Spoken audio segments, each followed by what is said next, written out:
हरिओम। प्रसन्न होने का उपाय सुनिए। यदि आप प्रसन्न रहना चाहते हैं तो किसी से कोई इच्छा मत पालिए।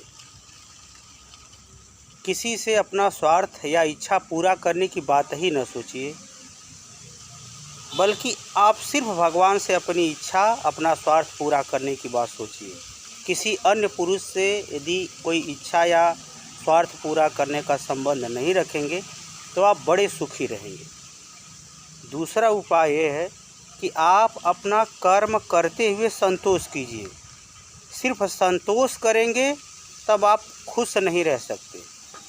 कर्म करते हुए जब संतोष करेंगे, अर्थात कर्म करने के बाद फल मिल गया तब भी संतोष, नहीं मिला तब भी संतोष, यानी कर्म करते हुए संतोष यदि आप कर लेंगे तो आप बड़े खुश रहेंगे।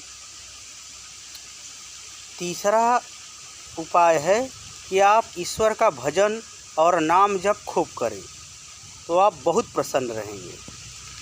चौथा उपाय यह है कि आध्यात्मिक ज्ञान अर्जित करें। आध्यात्मिक ज्ञान का तात्पर्य होता है वह ज्ञान जो वास्तव में इस प्रकृति में सत्य है, जो सदैव बना रहता है, उसको कहते हैं आध्यात्मिक ज्ञान।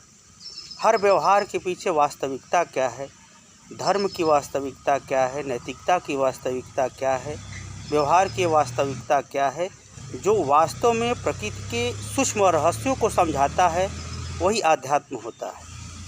तो आध्यात्मिक ज्ञान अर्जित करेंगे तब भी आप बहुत खुश रहेंगे।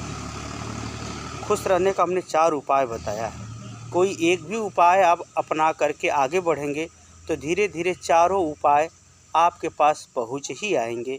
इसीलिए कहावत है, संतोषम परम सुखम। संतोष में परम सुख है। तो संतोष में परम सुख यदि आप चाहते हैं तो वह सुख कैसे आएगा, किस व्यवहार से आएगा, वह मैंने आपको बताया। क्योंकि यह कर्म भूमि है। कर्म किए बिना तो कोई एक क्षण रह ही नहीं सकता है। तो कर्म करते हुए यदि संतोष करेंगे, वह 4 कर्म मैंने बताया है जो आध्यात्म में वेदों पुराणों में वर्णन है, उस उपाय को अपना लेंगे तो परम सुख, परम शांति आपको मिलेगी। बात समझ में आई हो तो ज़्यादा से ज़्यादा शेयर करें। हरिओम।